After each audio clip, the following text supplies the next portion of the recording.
였던가 함께 있습니다. 내 마음이 이스라엘의 방법을 사모함은 그들이 백성 중에서 즐거이 헌신하였음이니 여호와를 찬송하라. 아멘. 오늘은 사사기 강의 두 번째 시간이고요. 드보라의 노래라고 하는 제목으로 하나님의 말씀 증거하겠습니다. 사사기서가 총 21장 정도 되어 있죠. 그런데 몇 번에 걸쳐서 다루기 때문에 여러분들이 성경을 읽어가시면서 그 내용을 같이 따라와 주시는 것이 중요합니다. 여호수아와 믿음의 선조들이 죽은 후에 이스라엘 백성들은 급속하게 우상숭배의 죄에 빠져들게 되지요. 이러한 죄악으로 인해서 하나님은 재앙과 심판을 그들에게 내리셔서 그들을 괴롭게 하셨습니다.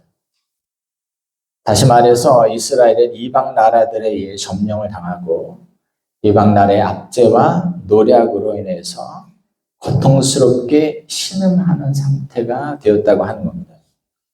사사기 2장 14절 15절에 보면 여호와께서 이스라엘에게 진노하사 노략하는 자의 손에 넘겨주사 그들이 노략을 당하게 하시며 또 주위에 있는 모든 대적의 손에 팔아넘기심에 그들이 다시는 대적을 당하지 못하게 하였으며 그들이 어디로 가든지 여호와의 손이 그들에게 재앙을 내리시니 곧 여호와께서 말씀하신 것과 같고 여호와께서 그들에게 맹세하신 것과 같아서 그들의 괴로움이 심하였더라.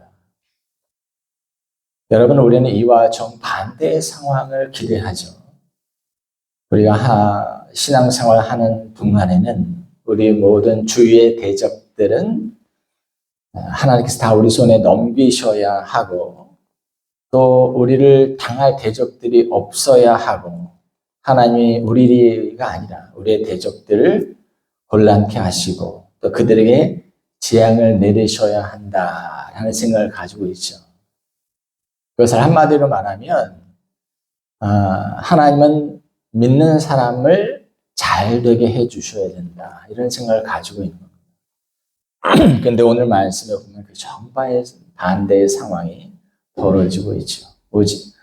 오히려 하나님께서 이스라엘 백성들의 대적이 되신 것처럼 그들을 이방인의 손에 넘기셔서 노략을 당하게 하시고 재앙을 당하게 하시고 어떤 대적과 싸우더라도 늘 패배하게 하시고 그들의 괴로움이 너무 심했다고 하는 겁니다. 여러분, 그들이 여호와 하나님을 섬길 때는 이런 일이 벌어지지 않았어요. 그런데 우상 숭배에 빠졌을 때 이런 일이 벌어졌습니다. 그들은 왜 우상 숭배에 빠졌나요? 하나님을 섬길 때보다 더 나은 삶을 기대해서였기 때문이죠.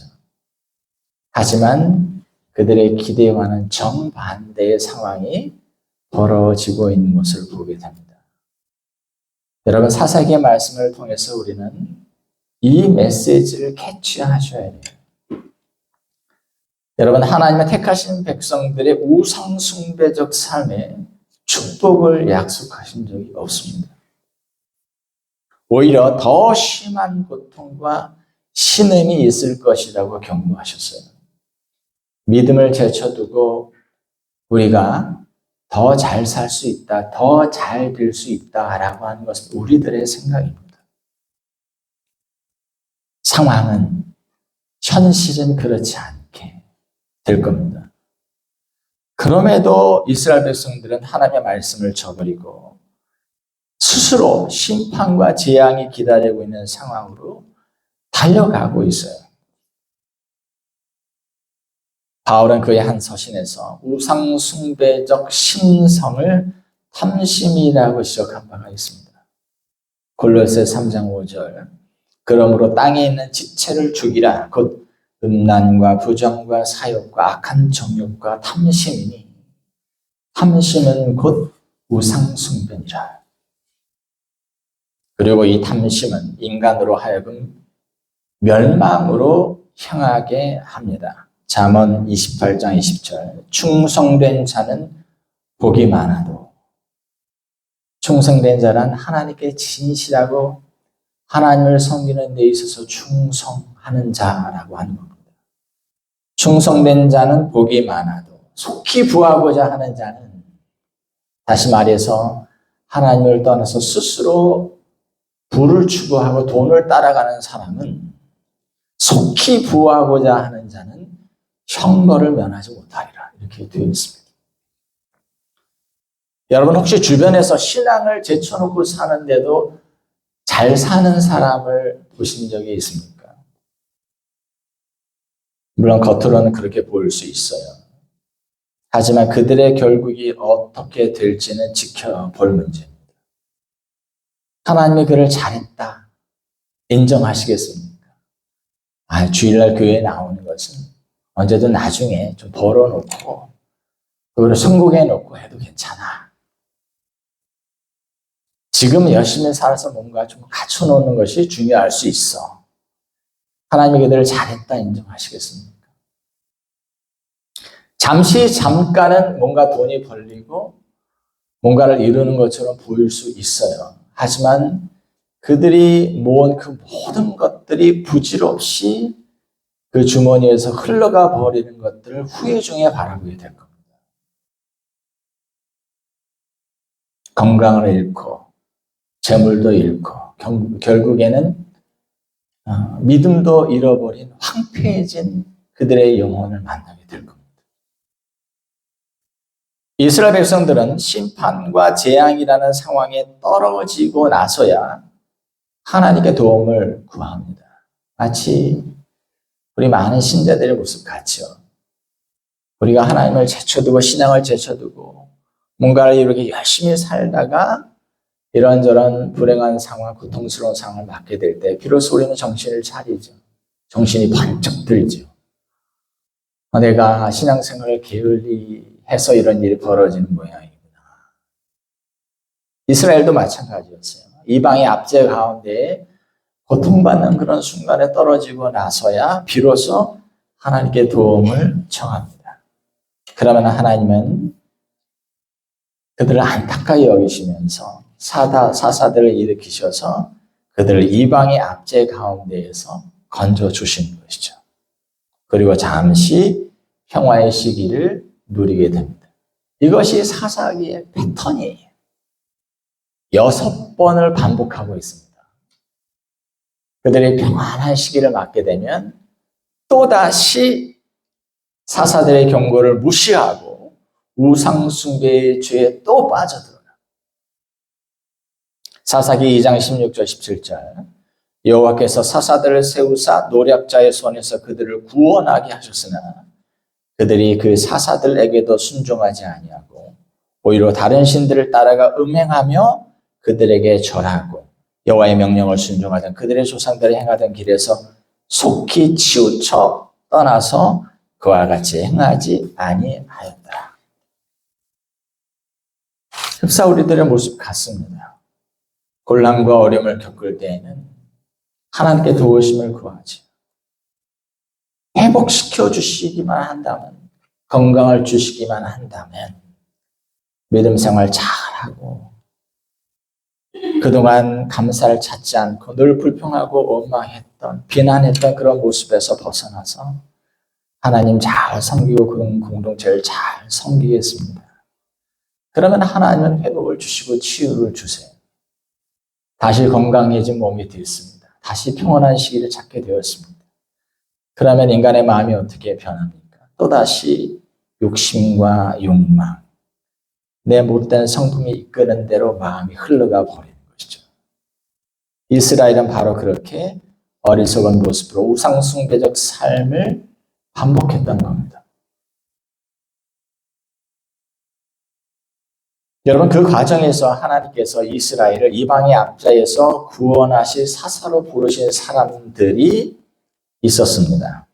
4장까지 말씀해 보면 먼저 메소포타미아라고 하는 나라에 8년간 압제를 당한 상황이었는데 그런 상황에서 하나님께서 온니엘이라고 하는 사사를 세우셔서 그들의 손아귀에서 구원해 내셨어요. 또 평안한 시기를 거치다가 또 우상 숭배에 빠져서 하나님은 모압 왕이었던 에글론의 소나기에 그들을 집어넣으셨습니다. 그렇게 18년 동안 고통을 당합니다. 또 이번에도 이스라엘 백성들이 하나님께 도움의 손길을 요청해요. 또 하나님은 또 에웃이라고 하는 사람을 일으키셔서 그들을 에글론의 소나기에서 구원해내십니다.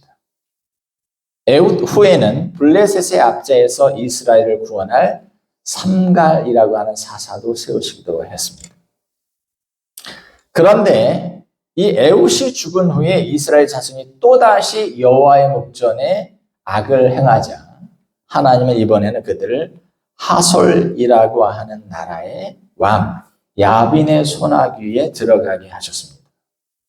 이것이 사사기 4장의 내용이고 이 사사기 4장의 내용을 바탕으로 오늘 말씀이 나오게 되는 거예요. 하솔이라고 하는 나라의 왕은 야빈이었고 여러 이름들을 기억하셔야 돼요. 주보에 나와 있습니다. 여기 요지에 나와 있어요. 하솔 왕 야빈이라는 사람이 있고 또 그의 군대 장관이었던 적군의 군대 장관이죠. 시스라라는 사람을 기억하셔야 됩니다. 이스라엘 측에는 하나님께서 사사로 세우신 사람이 여선지자였던 드보라라는 사람이 있었습니다. 그리고 그의 군대 장관이었던 바락이라고 하는 사람이 있었고 또 우리가 야엘이라고 하는 아주 연약한 여인도 만나게 될 겁니다. 이스라엘이 우상 숭배에 빠지자 하나님은 하솔 왕 야빈 밑에서 20년 동안을 고통과 압제를 당하게 하셨습니다. 너무너무 괴롭고 힘드니까 이번에도 이스라엘은 하나님께 도움의 손길을 구해요. 그때 하나님은 여선지자였던 드보라를 사사로 세웁니다. 사사기 4장 3, 4절.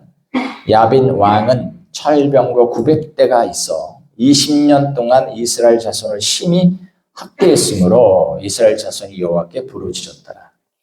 그때 랍비돗의 아내 여선지자 드보라가 이스라엘의 사사가 되었는데 사사기를 연구하는 학자들은 사사들에 대한 이야기를 하면서 그들이 그 당시 사회 안에서는 약간씩의 핸디캡이 있는 사람이었다 이렇게 얘기합니다. 온니엘 같은 경우에는 이제 그렇지 않았는데 에훗이라고 하는 사람은 왼손잡이였어요. 한국 문화에서도 왼손잡이는 약간 좀 그렇죠. 너 오른손으로 밥 먹어.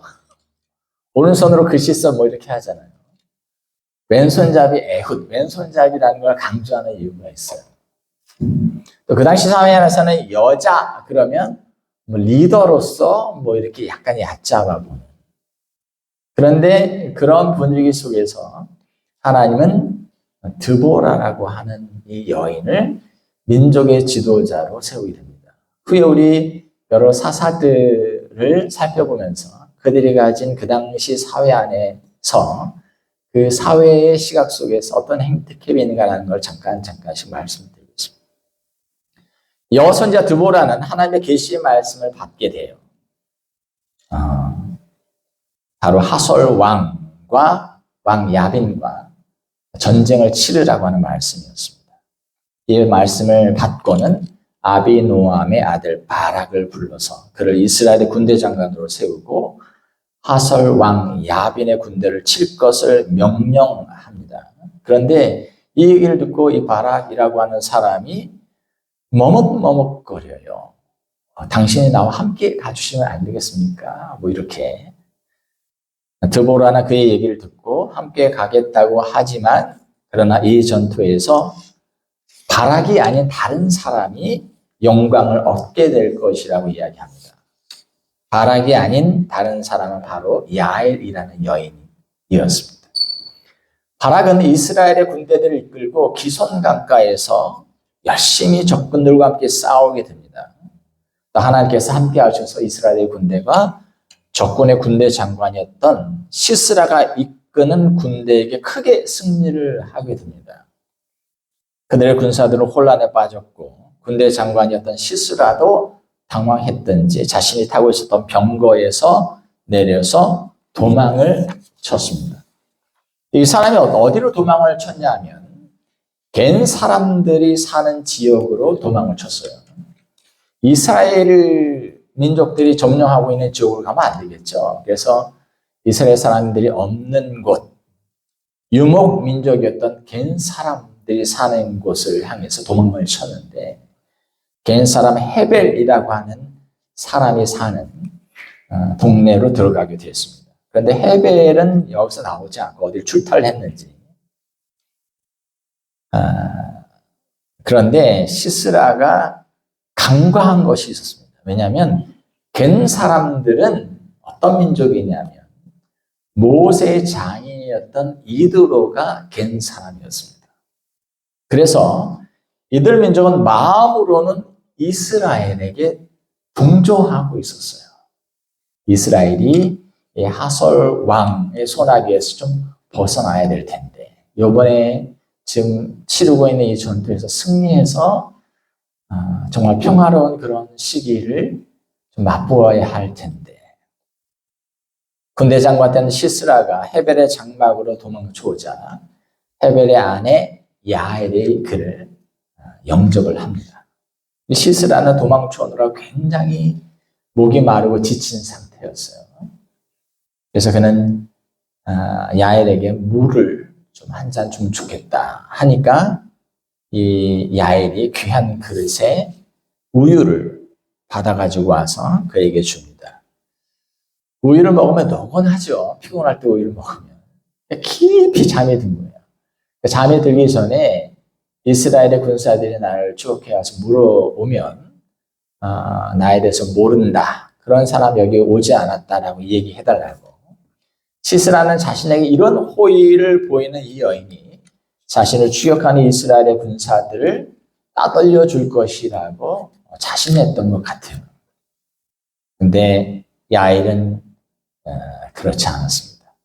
깊이 잠든 사이에 언제 다시 깨어날지 모릅니까? 코를 두드렁두드렁 거리고 깊이 잠을 자고 있는 상황에 이 야엘이라는 여인이 엄청난 일을 합니다.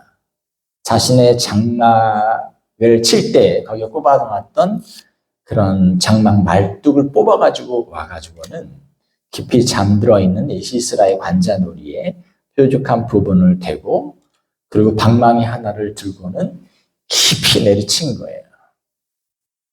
그 장막의 말뚝이 얼마나 세게 이 여인이 박았던지 이 관자놀이를 뚫고 땅에 박힐 정도로 완전히 머리를 관통하게 된 거죠.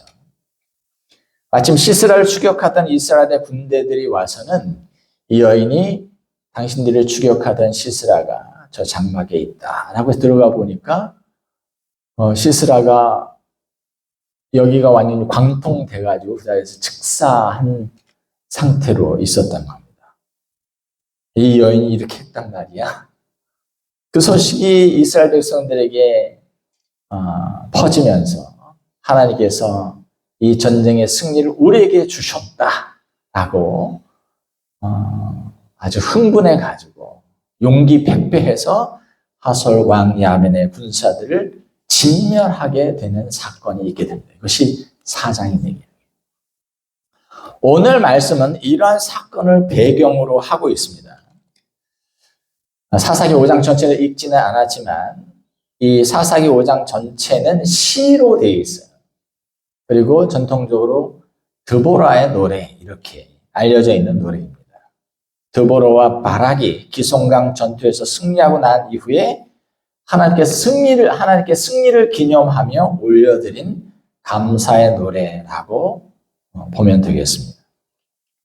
드보라는 먼저 백성의 지도자들과 이스라엘 백성들이 하나가 되어서 자발적으로 이 전쟁에 참여함으로써 얻은 승리를 감사하고 있습니다.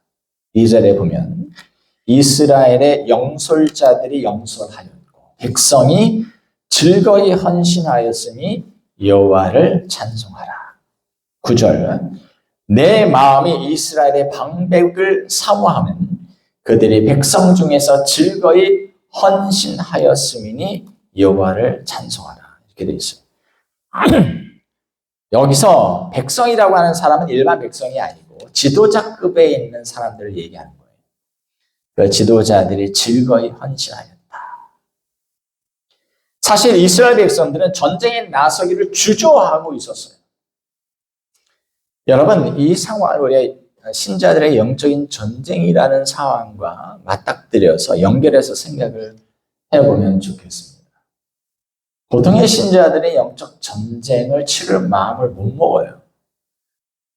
사실 우리가 하나님의 자녀가 된 그 순간부터 영적 전쟁이 벌어지게 되는데 우상숭배라고 하는 욕심과 욕망 속에서 우리는 이 영적 전쟁에서 늘 패배합니다. 다시 일어서질 못해요. 그러면 어떻게 다시 일어서게 되는가? 주위를 두리번거리는 거죠. 그리고 영적 지도자들, 교회 지도자들이 또 내가 유심히 지켜보고 있는 교회의 지도자들, 목사님, 장로님, 권사님, 안수집사님, 내가 신앙으로 존경하는 그런 분들을 바라보면서 나도 한번 해볼까, 나도 한번 그렇게 해볼까라고 하는 생각을 가지게 되는 것이죠. 사실 이스라엘 백성들은 전쟁에 나서기를 주저하고 있었습니다. 그들은 두려움에 빠져 헤어나오지 못하고 있었어요. 6절에 보면 이렇게 되어 있죠. 아낫의 아들 삼갈의 날에 또는 야엘의 날에는 대로가 비었고 길의 행인들은 오솔길로 다녔다. 적들의 눈에 띄는 것을 원하지 않는 거죠. 나는 몰라. 나는 그런 것과 관련 없어. 전쟁, 나 무서워. 못 나가. 얼마 전에 유튜브를 봤는데 만약에 중국과 대만이 전쟁이 벌어지게 되면 대만은 좀 힘들겠구나 하는 생각이 들었어요. 한국은 만약에 북한과의 어떤 전쟁이 벌어지게 되면 전쟁에 나가겠냐라고 물으면 한국의 청년들 어떻게 할 것 같으세요? 보통은 다 나간다고 할 겁니다. 왜냐하면 우리 어디로 피할 데가 없고 보통은 청년들이 군대 갔다 온 청년들이 있고 오히려 군대 가는 게 안전하다 이런 생각도 있거든요. 우리는 민간인들은 더 위험해요. 오히려 군대 들어가는 게 오히려 더 안전할 수가 있어요. 그런데 보니까 대만의 청년들은 전쟁 나면 자기는 전쟁에 참여하고 싶지 않다. 너무 무섭지 않냐. 나는 군인으로 나가고 싶지 않다. 여러 사람한테 물으면 다 그렇게 얘기해요. 그러니까 싸울 의지가 없는데 어떻게 전쟁에 승리하겠습니까? 이스라엘 백성들이 지금 전쟁을 해야 되는 마당에 그렇게 위축되어 있는 상태에 있었던 것이죠. 또한 그들은 대적과 싸울 수 있는 제대로 된 무기조차도 갖추고 있지 않은 상태였어요. 8절에 보면 무리가 새 신들을 택하였으므로 그때에 전쟁이 성문에 이르렀으나 이스라엘의 4만 명 중에 방패와 창이 보였던가 제대로 된 무기도 없었다는 것이죠. 근데 하지만 이 모든 상황이 하나님 앞에 즐거이 헌신했던 지도자들로 인해서 완전히 바뀌게 된 겁니다. 여선지자였던 드보라가 이 일에 주동이 되어 앞장을 섰고 또 바락이라고 하는 이 사람이 하나님의 뜻을 받들어 겸손하게 그 일을 수행했던 겁니다. 그리고 야엘이라고 하는 이 여인의 용기 있는 행동도 있었고 이 소문과 이런 일들을 지켜본 백성들이 용기를 얻게 된 것이죠. 그래서 일반 백성들도 그들의 지도자들을 따라 기꺼이 이 전쟁에 참여하게 되었고 또 이 전쟁에서 하나님께서 주시는 승리를 차지하게 됐던 겁니다. 일반 사회에서도 보스와 리더를 비교하면서 보스와 리더의 차이는 이런 거다 이렇게 얘기합니다. 보스는 위기의 상황에서 자 나가 싸워 이렇게 얘기한다는 거죠. 자신은 그냥 가만히 있고 누가 싸울 거야? 너 나가.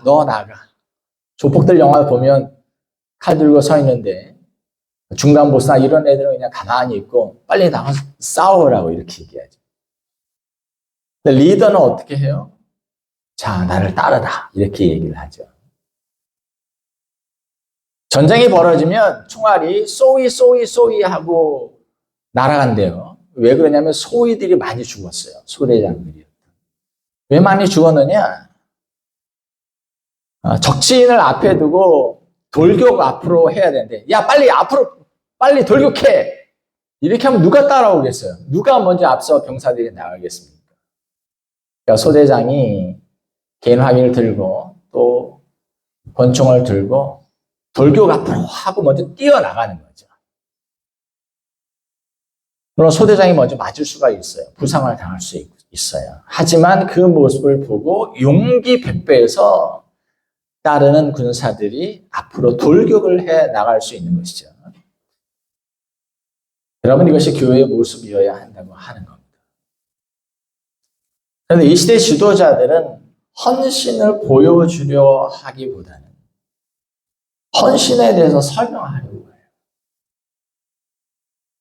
헌신은 이런 것이다. 말없이 보여주려 하기보다는 헌신은 이런 것이다 라고 설명하려고 해요. 그리고 더 나쁜 것은 다른 사람에 대해서 자꾸 왜 너 헌신 안 하냐? 너는 왜 헌신하냐? 이렇게 얘기해요. 자신은 가만히 있고 목사라면 헌신해야지, 장로라면 헌신해야지, 교회 직분자라면 헌신해야지, 자꾸 헌신을 코치해. 지도자들은 그런 사람이 아닙니다.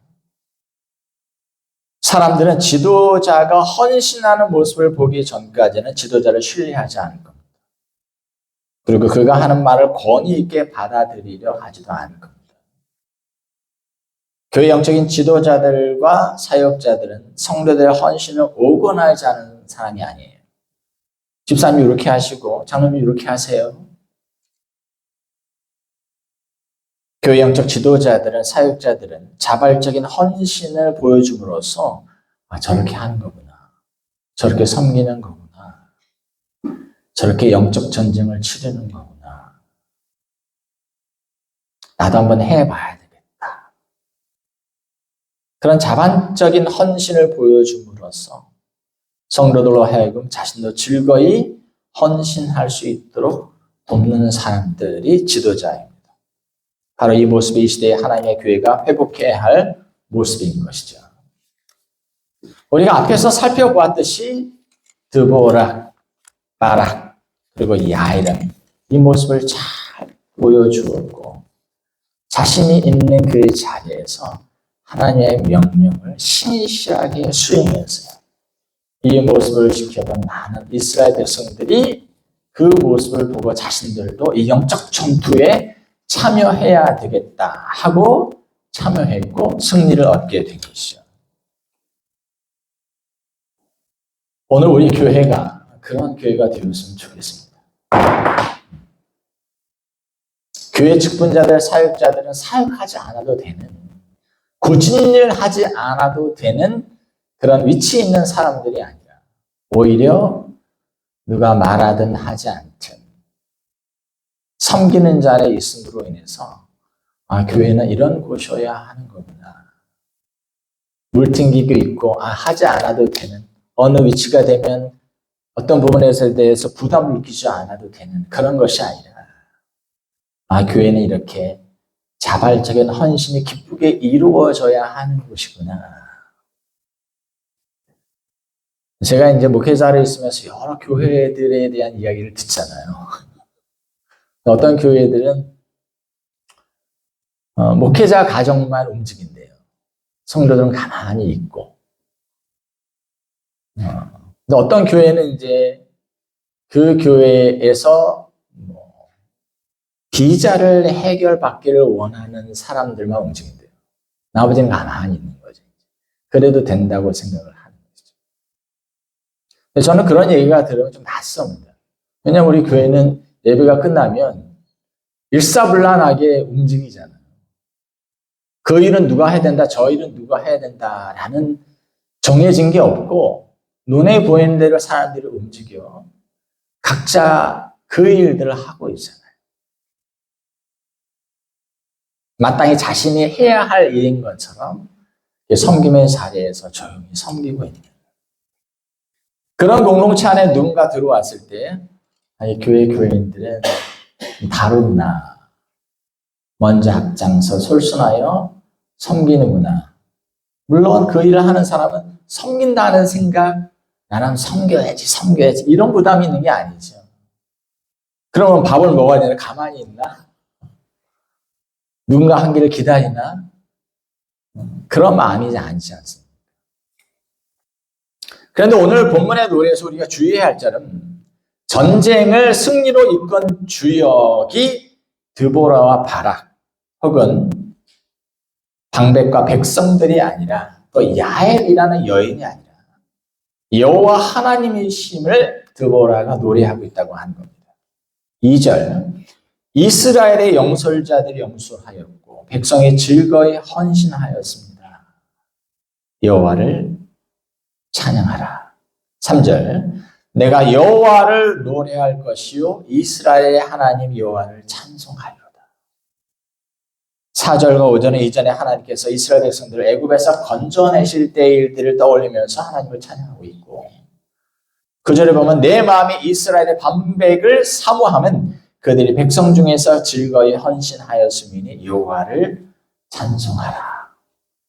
물론 이스라엘 백성들의 여러 구성원들은 지도자들은 지도자들대로 백성들은 백성들대로 그 위치에서 하나님 앞에 충성하고 있어요. 그렇게 함으로 이 전쟁에서 승리하게 되었습니다. 하지만 이 승리의 최종적 주역은 인간이 아니라 지도자들이 아니라 영웅적인 행동을 했던 야일이 아니라 찬송받으신 여호와 하나님이라는 점을 드보라는 노래하고 있는 겁니다. 드보라가 이 노래를 부르는 이유는 전쟁의 승리 그리고 이 승리의 주역은 여호와 하나님이셨으며 마땅히 하나님에게 영광과 존귀가 돌려져야 함을 말하고 있는 겁니다.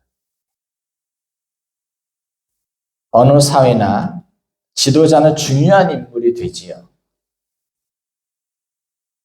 하지만 그 지도자 때문에 그 사역자 때문에 그 사회와 국가가 유지되는 게 아닙니다. 교회도 마찬가지입니다. 영적인 지도자, 사역자들은 중요한 인물임에 분명하지만 그 지도자들로만 인해 그 교회가 유지되는 것이 아니라고 하는 겁니다. 지도자도 연약한 인간일 뿐이에요. 교회에 서고 넘어짐은 그 지도자들에게만 달려 있는 것이 아닙니다. 만약 그랬다면 하나님의 교회가 지난 2000년 동안 어떻게 유지될 수 있었을까요?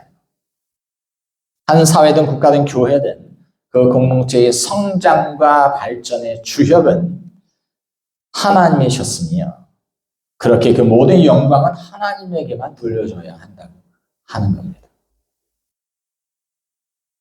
이 세상 안에서 일어나고 있는 모든 영적 전쟁에서 우리는 인간은 자기 것으로 대항하여 싸울 수 있는 그 어떤 것도 가지고 있지 않습니다. 우리가 우리 힘으로 어떻게 이 영적 전쟁에서 승리할 수 있을까요? 하나님이 주신 것이 아니면 우리는 전쟁을 치룰 수도 없고 승리라는 것도 맛볼 수 없어요.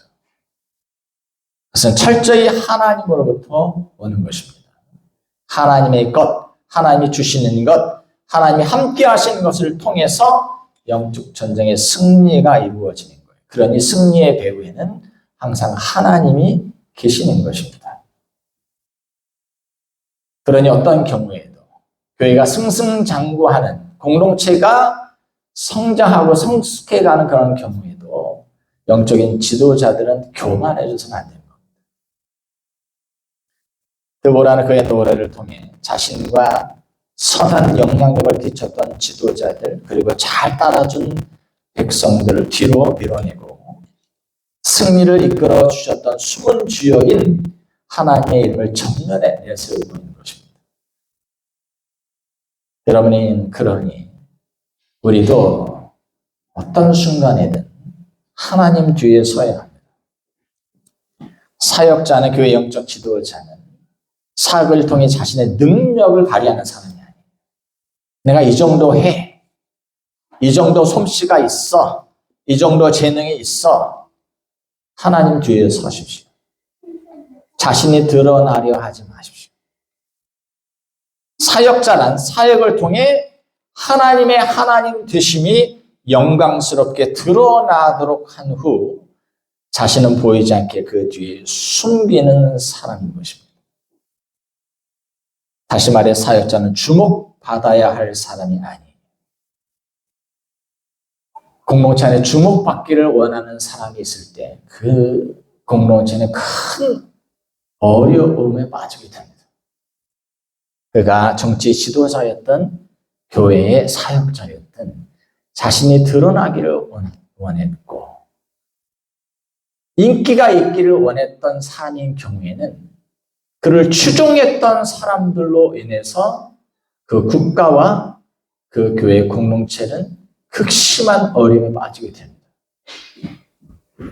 그러니 자신에게 주어진 역할을 다한 이후에는 하나님의 임재 뒤로 숨어 쉬어야 합니다. 하나님께서 내게 주신 재능과 은사를 통해서 최선을 다해 헌신한 이후에는 하나님의 영광 그 뒤로 여러분들은 숨어 쉬어야 합니다. 주님께서 가르쳐 주신 말씀이 있죠. 부족한 종입니다. 마땅히 하여야 할 일을 하였을 뿐입니다. 하십시오. 사역자는 영적인 지도자는 주목을 받아야 할 사람이 아닙니다. 사역자는 성도들로 하여금 하나님의 하나님 되심을 주목하라고 성도들을 일깨우는 사람인 것입니다. 그러면 여러분들이 은퇴하고 난 이후에라도 잊혀지기를 기도하십시오. 오늘 말씀을 정리합니다. 우상 숭배의 실체는 탐심입니다.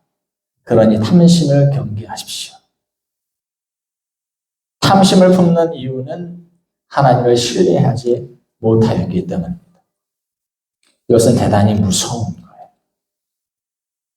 우리가 다시 평온한 시기를 찾은 그 후에도 탐심은 다시 고개를 쳐들고 하나님과 멀어지게 하고 돈을 쫓아, 부를 쫓아, 성공을 쫓아 눈이 멀어 달려가게 할 수가 있기 때문입니다.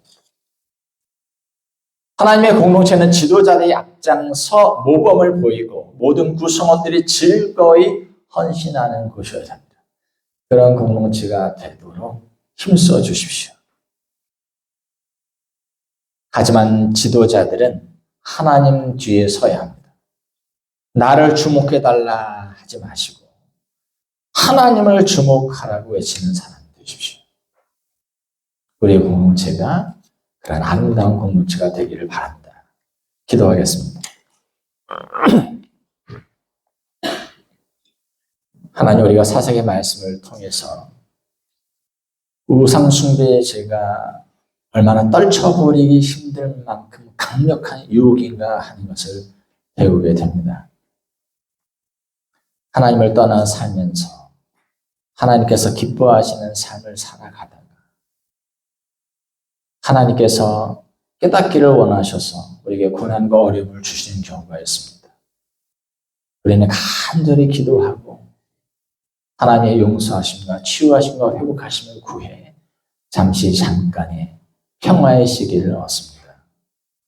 하지만 또다시 욕심과 욕망은 고개를 쳐들고 하나님이 기뻐하시는 생각과 행동으로 또 치닫는 우리의 모습들을 보게 됩니다. 우리의 인생에서 여러 번 이 일들을 반복하면서도 우리는 깨닫지 못하고 하나님과의 관계 안에서 누리는 이 행복 속에 만족을 얻지 못하고 더 많은 것들이 있어야 해. 내가 원하는 것, 내가 바라는 것들이 내 가족 안에 있어야 해. 그것을 향해 달려가는 우리의 모습들을 보게 됩니다. 하나님, 돈도 잃고 건강도 잃고 신앙도 잃어버린 그런 상황 속에 가서야 깨닫게 되는 어리석은 인생 되지 말게 하여 주시고 하나님께서 이미 우리에게 복된 삶을 말씀하셨고 약속해 주셨사오니 주의 품 속에서 형통을 누리고 기쁨을 누리는 삶을 살아가게 하여 주옵소서. 예수님 교회를 위하여 기도합니다. 하나님께서 헌신할 사람들을 세우시고 그들을 통해 자발적으로 교회 공동체를 위하여 일하게 하셨사오니 감사를 드립니다. 어떤 일들이 특정한 누구에게 위임된 것이 아니에요. 연약한 공동체를 세우기 위해서 다 함께 한 모양으로 수고하며 헌신하며 성도들을 섬기고 주님을 섬기오니 각 사람들을 하나님께서 기쁘게 바라보시고 축복하여 주옵소서. 죄 몸된 공동체가 사람이 드러나는 공동체가 아니라 오직 하나님의 하나님 되심이 드러나는 영광스러운 공동체가 되게 하여 주시옵소서. 감사합니다. 예수님의 이름으로 기도하옵나이다.